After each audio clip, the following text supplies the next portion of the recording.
U.S. History B Virtual Interactive Notebook for the 60s. Day 2, LBJ. I have to tell you, I got a warning on that last video that said it may be inappropriate for some viewers, so I bet it's because I'm talking about the Kennedy assassination, and that's kind of creepy. That means that Google/YouTube is monitoring and potentially censoring my content. That must be very important. Also, looks like I need a haircut and a beard trim. Starting to look like a mountain man. Okay, moving on.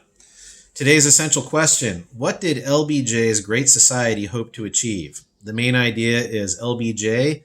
The subtopics are VP, Great Society, Civil Rights Act of 1964, and Vietnam. It's based on Chapter 29, Section 2 of your book. Let us begin. So under VP, I just want you to write Kennedy's. So Lyndon Baines Johnson was Kennedy's vice president. And when Kennedy was assassinated, LBJ became the president. When he became the president, he swore in on Air Force One, and Jacqueline Kennedy stood right next to him. And it was just hours after her husband was killed.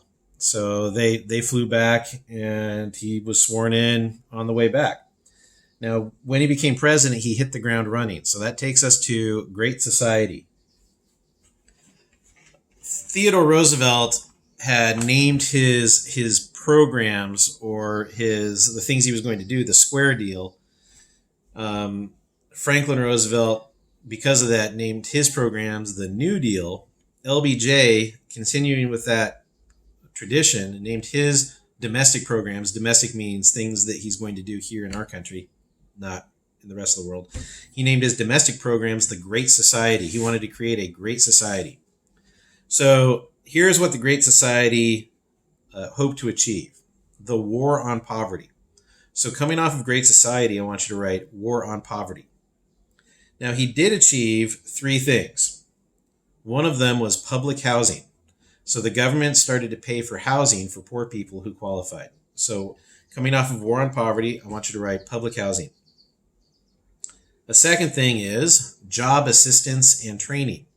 He created federal programs that would help people find jobs and that would train people for jobs. So coming off of war on poverty, write job assistance/training. And the final thing and the biggest thing that he did, and it's very expensive, it's 25% of our federal budget. So out of every dollar the federal government spends, that is Washington, D.C., our national government, out of every dollar that it spends, about 25 cents of that dollar in any given year goes to it. And that is Social Security Act. So third, coming off of war on poverty, is Social Security Act. What the Social Security Act does is when people turn 62 or later, they get a check from the federal government for the rest of their lives. It's a pension program. It's old age retirement insurance, essentially. Also, if people are disabled and they qualify for federal disability, they get a check from the Social Security Administration. And when you look at your paycheck, it's FICA. So look at FICA. That is the Social Security Administration taking money out of your check to pay for this program. And it's 25% of our budget. All right. Now, something that the Great Society did not do, and I want you to draw a line. I'll show you what I mean. So you see this? So I have war on poverty, and then we have all these things. Is that backwards? That's crazy. Okay, whatever. So coming off of Great Society this way, right, is going to be public health care. So write public health care. It did not achieve that. So LBJ wanted to do what Great Britain had done and create essentially a national health service. He wanted health insurance to be taken out of the hands of business and to be run by the government. And everybody would have health insurance, public health care. But that did not happen. And that's something that Democrats still want. Most Republicans don't, as far as I can tell. All right. So, Civil Rights Act of 1964. There was a lot of resistance to the Civil Rights Act because, especially in the South, this was a very racist country, and that's really hard to deny. So the Civil Rights Act was passed after Kennedy's assassination because it's something that Kennedy was pushing for, and there was finally the national will to get this thing passed through Congress. So LBJ passed it through Congress. He did what he had to do politically. He was a very, very aggressive politician. He was very good at his job, and threats were made and all kinds of stuff. Pressure was applied. And what the Civil Rights Act of 1964 did, and I want you to write this down, is no discrimination in public places. Write down no discrimination in public places. Well, what does that mean? That means if a store is open like Walmart, they can't say white people only because it's open to the public. Now, what it doesn't do is end discrimination in private clubs. So even into the 1990s, when I was a kid, there were golf clubs, expensive golf clubs across the country that had private memberships. You join a club. It's not open to the public. It's open to just a small number of members. And these golf clubs still didn't allow black people into the 1990s. So, and that was legal because it wasn't a public place. It wasn't a public business. So it ends discrimination in public places, in public accommodations, public businesses. No discrimination in public places is how we're going to remember it.